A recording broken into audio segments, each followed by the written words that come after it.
up? It's Box Office Buddies. You know the drill every week. I'm here with a different buddy, reviewing a new movie. This week it's Brandon. Ooh.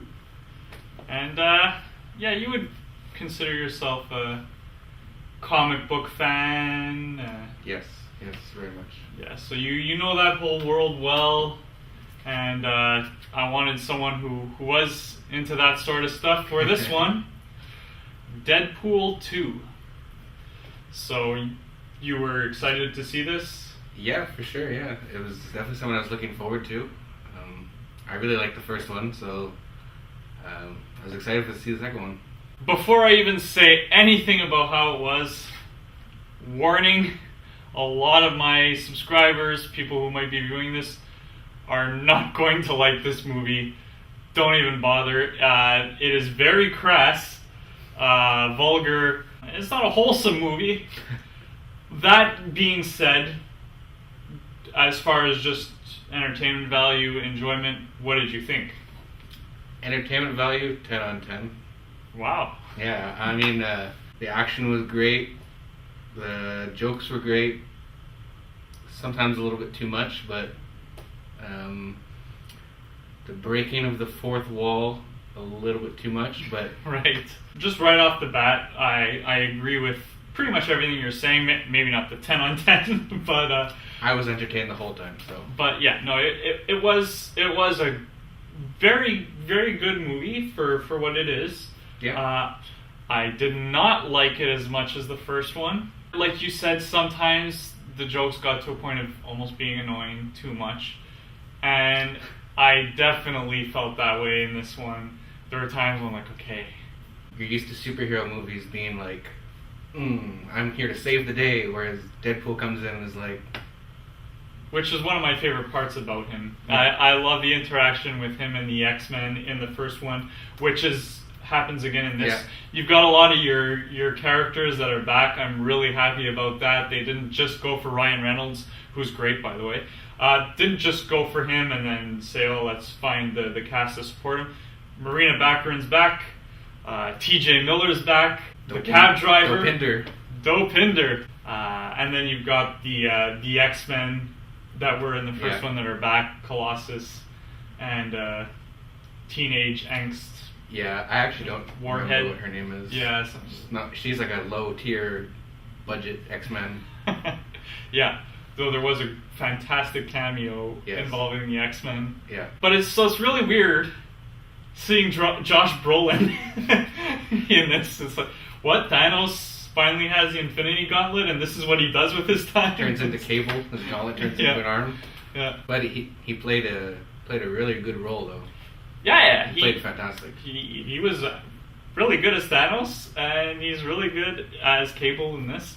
For fans of Hunt for the Wilder People, yes, you've got Julian Dennison in this, and that was a lot of fun. And I even liked that I don't know if it was intentional, but they had that reference kind of tying him. Tupac, yeah. The Tupac reference. I don't know. I'm sure it was. Because probably the writers really are clever. Knowing them, especially like Ryan Reynolds now is exactly same writers as the first one, and then you've got a few other writers on top of that, including Ryan Reynolds. Yeah. So he helped write this too. It's a fun project. I'm sure there'll be another one. Yeah. And I'll look forward to that one too. They have the directors. He directed John Wick 1, like unofficially, which was a fantastic. So you get some points from John Wick thrown in there. Yeah, so the director, David Leitch, did a good job with it. Solid work. Yeah. I don't know if it'll be as memorable as the first, but still a good time. I'd put it on par at least as the first one. Yeah? I liked it. It was really good. As much as the first, possibly more? Yeah. Okay. Again, like, complaining a bit with the action. It did feel a bit superhero-y at certain points. And what I always liked about Deadpool was he wasn't that. It was always... anti-hero. Yeah. Yeah. And it's not necessarily him, but because he was working with superheroes in this, it did feel... like, even the action felt like, I'm watching another superhero movie, you know? Yeah. Yeah, he's a really fun character, interesting, and even though you see a lot of the jokes coming, you still enjoy them when they happen. So That's Ryan Reynolds, obviously, being perfect with the delivery. yeah. Oh my goodness. One of my favorite parts of the whole movie. You gotta stick around through the credits. Because the end credits scene in this has such a great payoff. Yes. And a really good cameo, too. Yeah. Yeah, the post-credit scene was almost worth the price of admission in my mind. It was really, really funny. Yeah. Probably maybe the best joke from the whole movie. Yeah.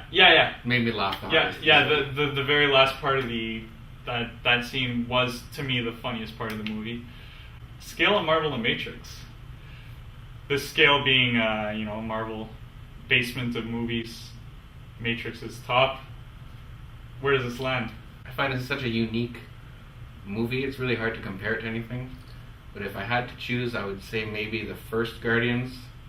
You know, the blend of action, comedy, story, kind of all in a nice little ball. But Deadpool is still something a little special. I find it's very unique. Yeah, well, definitely. They're not the same movie by any means. Yeah. Guardians is much more, for one thing, family friendly. Yeah. And this one, I'm going to say it is a Machete 2. So, Machete is one of my favorite action comedies. And then there was Machete 2, which, similar to this, not quite as good as the first. And they redo a lot of the same stuff. There's a lot of recycling going on. But still a lot of fun and just over-the-top ridiculous. And sometimes, the humor does get a bit tired. But ultimately, I was still a fan of Machete 2. And when they make Machete in space, I'll be excited for that as well. Make sure you subscribe to the channel. So click that subscribe button. There's a bell next to it. Hit that too. And comment. Let me know what your favorite part was. We had to leave spoilers out of this, so... Very hard. But, let us know what you liked most about this one. And make sure you like the video and share. Yeah, we'll be seeing you soon.